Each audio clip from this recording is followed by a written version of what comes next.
નવસારી હેડ post ઓફિસને બોમ્બથી ઉડાવી દેવાની ધમકી મળતા પોલીસને બોમ્બ સ્ક્વોડે દોડી જઈ સઘન સર્ચ ઓપરેશન હાથ ધર્યું હતું. નવસારી હેડ પોસ્ટ ઓફિસને ઈમેલ દ્વારા બોમ્બથી ઉડાવી દેવાની અજ્ઞાત ધમકી મળતા સમગ્ર પંથકમાં ભારે ખળભળાટ મચી ગયો છે. ઘટનાની ગંભીરતાને ધ્યાનમાં લઈને સ્થાનિક police, bomb detection and disposal squad અને ડોગ સ્ક્વોડની ટીમો તાત્કાલિક ઘટના સ્થળે દોડી ગઈ હતી. સુરક્ષા એજન્સીઓ દ્વારા સમગ્ર પોસ્ટ ઓફિસ બિલ્ડિંગને પાસપોર્ટ ઓફિસ વિસ્તાર ખાલી કરાઈને સઘન સર્ચ ઓપરેશન હાથ ધરવામાં આવ્યું હતું. કલાકો સુધી ચાલેલી આ તપાસ દરમિયાન કોઈ પણ શંકાસ્પદ કે વિસ્ફોટક વસ્તુ મળી ન આવતા આખરે વહીવટી તંત્રને પોલીસ રાહતનો શ્વાસ લીધો હતો. આ ધમકી ભર્યા ઈમેલ પાછળ કોનો હાથ છે તે દિશામાં સાયબર ક્રાઇમ અને સ્થાનિક પોલીસની ટીમોએ તપાસના ચક્રો ગતિમાન કર્યા છે.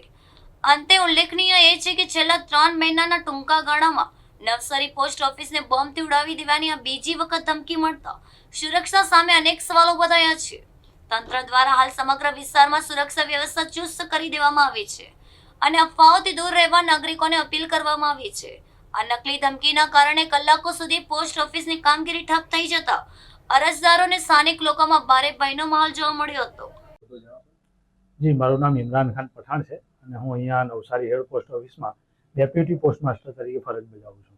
હાલ જે ઈમેલ આવ્યો હતો 3 મહિનામાં બીજી વાર ઈમેલ આવ્યો હતો બોમ્બનો, એને લઈને કઈ રીતની પોસ્ટ ઓફિસ દ્વારા તમારા દ્વારા પ્રિકોશન લેવામાં આવ્યું? આજ રોજ તારીખ 15મી જુલાઈ બુધવારના રોજ અમને અમારી વડી ઓફિસથી સવારે મેલ આવ્યો હતો લગભગ 11 વાગ્યાની આસપાસ અને એમાં બોમ્બ થ્રેટ પાસપોર્ટ ઓફિસ, ખાસ તો પાસપોર્ટ ઓફિસ માટે હતો. પણ તે છતાંય અમે અમારા રીતે એમાં કાર્યવાહી ત્વરિત કરીને એસપી સાહેબને અને કલેક્ટર સાહેબને જાણ કરી છે મેલ થ્રી, અને એ લોકોએ ત્વરિત કાર્યવાહી કરીને એમની બોમ્બ સ્કોડ છે, ડોગ સ્કોડ છે એ અને ફાયર ડિપાર્ટમેન્ટને બી અહીંયા અમારી હેડ પોસ્ટ ઓફિસ ખાતે હાજર રાખ્યા હતા. અને એ બધાની હાજરીમાં અને અમારા સ્ટાફની હાજરીમાં મેં પોતે પણ બધી અમારી ઓફિસને સર્ચ આઉટ કરાવી છે, પાસપોર્ટ ઓફિસને સર્ચ આઉટ કરાવી છે અને તેમાં એવી કોઈ શંકાશીલ વસ્તુ અમને મળી નથી.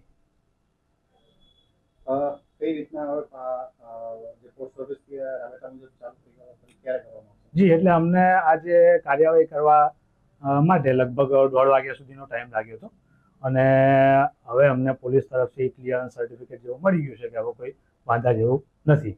એટલે હવે અમે પોસ્ટ ઓફિસને અત્યારથી ચાલુ કરી રહ્યા છીએ.